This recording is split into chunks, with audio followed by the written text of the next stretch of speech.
Okay, we are starting our first chapter from SST, Arrival of Europeans in India.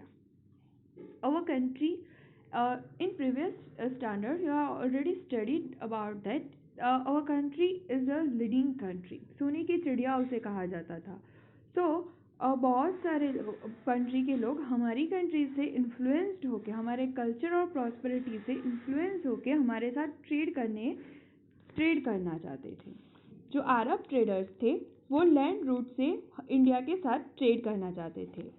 But some of the situation, वो जो root था वो stop हो गया, बंद हो गया, और उन लोगों को हमारे सिल्क, कॉटन क्लोथ्स, मुस्लिन यानी मलमल का एक कपड़ा आता है, सॉफ्ट, बहुत ही सॉफ्ट कपड़ा आता है, और ऐसा माना जाता है कि वो जो एक रिंग होती है उसमें से भी वो पास हो जाता है. ब्लैक पेपर, स्पाइसेस, उसकी बहुत ज़्यादा डिमांड थी. सो उसी वजह से many countries of Europe starting searching to new sea route for India.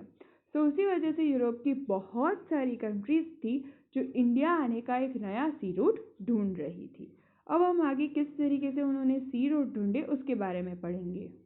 Okay, first of all हम पढ़ेंगे क्रिस्टोफर कोलंबस के बारे में.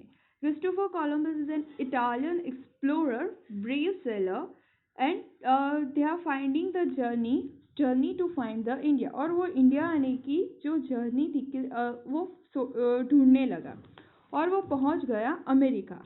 But misconception to discover the route. But throughout the life वो वही मिसकंसेप्शन में रहा कि उसने इंडिया आने का जो सी रूट है उसे फाइंड कर लिया है. बट एक्चुअल में वो पहुंचा था यूएसए, अमेरिका पहुंचा था. तो उसी वजह से नेटिव ऑफ अमेरिका के जो नेटिव है वो रेड इंडियंस के नाम से जाने जाते हैं, और जो कैरेबियन आइलैंड पे है वो लोग वेस्ट इंडीज के नाम से जाने जाते हैं. तो ये हमने पढ़ा क्रिस्टोफर कोलंबस के बारे में. वो इटालियन एक्सप्लोरर था. उसने इंडिया आने की जर्नी ढूंढने की शुरू की, बट वो पहुंच कहाँ गया? अमेरिका. और वो जब तक मर गया तब तक वो वही मिसकंसेप्शन में था कि उसने इंडिया आने का रास्ता ढूंढ लिया है. और वो जहाँ पहुंचा था तो नेटिव ऑफ अमेरिका को रेड इंडियंस कहा जाता है, और जो कैरेबियन आइलैंड वाले लोग हैं उसे वेस्ट इंडीज के नाम से जाना जाता है. फिर आया Vasco the gamma. Vasco the gamma is a Portuguese seller, discovered the sea route and circled the Cape of Good Hope and reached the Calicut port. तो जो वास्को द गामा है वो पोर्टुगीज सेलर था, और उसने India आने का सी root ढूंढ लिया. वो इंडिया आया, पर वो पूरा साउथ अफ्रीका में जो कैप ऑफ गुड होप है वहाँ से सर्कल घुमा के फिर वो कालीकट पोर्ट पे पोर्ट पे ऑन 22 मई 1948 को पहुँच गया. और उसने पोर्ट पे आके ही उस टाइम पे कालीकट में जामोरिन किंग रूल कर रहे थे. तो उसने वो जामोरिन जो किंग था उनसे ट्रेड करने की परमिशन ले ली, और तभी से वो एक हमारे लिए एक इम्पॉर्टेंट इवेंट थी, क्योंकि उसी टाइम से ट्रेड होना शुरू हो गए थे इंडिया में. तो वास्को गामा था पोर्टुगीज सेलर, और उसने 22 मई 1948 को इंडिया आने का जो सी रूट था उसे ढूंढ लिया था, और उसने ट्रेड करने की परमिशन भी ले ली थी. दे एस्टैब्लिश्ड ट्रेड इन 1500, और उन्होंने 1500 में अपने जो ट्रेड थे, व्यापार था, वो करना शुरू कर दिया था. और उन्होंने अपने कमांडर एल्बर्ट कुरकुर से कह के जो अपना एरिया था, जो ट्रेड सेंटर्स थे, उसे फोर्टिफाइड करवा दिया था. फोर्टिफाइड करवा देना यानी कि चारों ओर से अपने ट्रेड सेंटर्स को बड़ी बड़ी वॉल्स बना देना, प्रोटेक्ट कर देना. फिर उन्होंने 1506 में जो गोवा था उसे जीत लिया था, कॉन्कर्ड कर दिया था. और with in the span of 100 years, 100 साल में उन्होंने Mangalore, Cochin, Goa, Diu, Mumbai and island of Lanka, ये सारी चीज़ें उन्होंने जीत ली थी. यहाँ पे उन लोगों का कंट्रोल आ गया था. अब हम पढ़ते हैं किस तरीके से पोर्टुगीज रूल एंड हुआ. तो Portuguese expanded to the Bengal. तो पोर्टुगीज धीरे धीरे एक्सपांड होते हुए बंगाल तक आ गए. उस टाइम पे जो मुगल शाहजहाँ से थे वो दिल्ली से रूल कर रहे थे.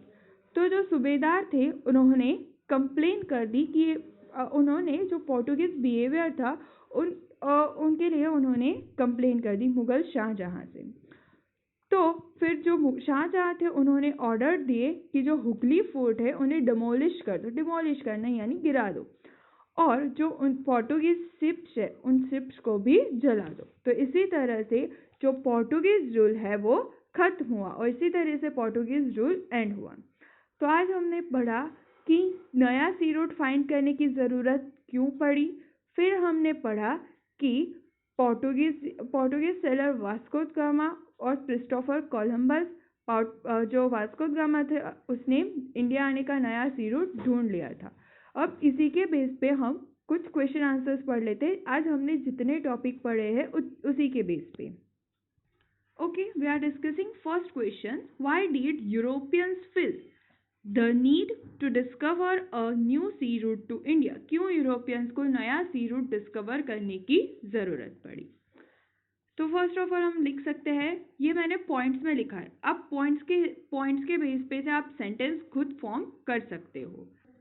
Merchants from various country to do trade, तो बहुत सारे जो मर्चेंट्स थे वो लैंड रूट से ट्रेड करते थे इंडिया से।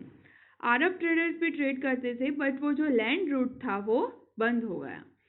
उसी वजह से और उस टाइम पे यूरोपियंस में हमारे सिल्क, मुस्लिन, स्पाइसेस और कॉटन क्लोथ से उनकी डिमांड ज़्यादा थी। तो उसी वजह से उनको नया सी रूट फाइंड करने की ज़रूरत पड़ी और बहुत सारे एडवेंचरियस और जो ब्रेव सेलर्स थे उन्होंने नया सी रूट फाइंड किया।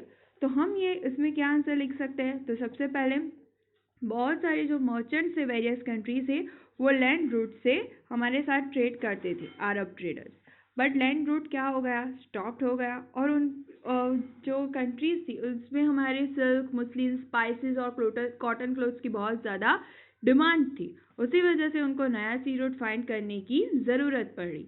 तो बहुत सारे एडवेंचरियस जो सेलर्स थे उन्होंने सी रूट फाइंड करना शुरू कर दिया। ओके, अब पोर्टुगीज वाला एक क्वेश्चन पढ़ लेते हैं। How did the Portuguese rule came to an end? किस तरीके से जो पोर्टुगीज रूल था वो खत्म हुआ? तो with in the span of 100 years Portuguese control Mangalore, Cochin, Diu, Daman and Goa. 100 years में उन्होंने मैंगलोर, कोचीन, दीव, दमन, Goa, Mumbai and island of Lanka, यहाँ पे उन लोगों ने कंट्रोल कर लिया था। धीरे धीरे वो एक्सपांड होते हुए बंगाल की ओर बढ़े। उस टाइम पे दिल्ली से रूल कौन कर रहा था? शाहजहां। तो उनका जो शाहजहां का सूबेदार था उसने क्या कर दी? शाहजहां से पोर्टुगीज के बिहेवियर के बारे में कंप्लेन कर दी। तो शाहजहां ने ऐसा ऑर्डर दिया कि डिमोलिश द हुगली फोर्ट। तो हुगली फोर्ट है उसे क्या कर दो? आप डिमोलिश कर दो और जो पोर्टुगीज शिप्स है उन्हें आप जला दीजिए। तो दीव, दमन एंड गोवा था, वहाँ पे पोर्टुगीज रूल सिर्फ एग्जिस्ट करता था, बाकी सारी जगह से उनका जो पोर्टुगीज रूल था वो ख़त्म हो गया था। तो आज हमने जो टॉपिक पढ़े उसी के बेस पे हमने आज 2 क्वेश्चन आंसर्स पढ़े हैं। Read this topics and also read this notes.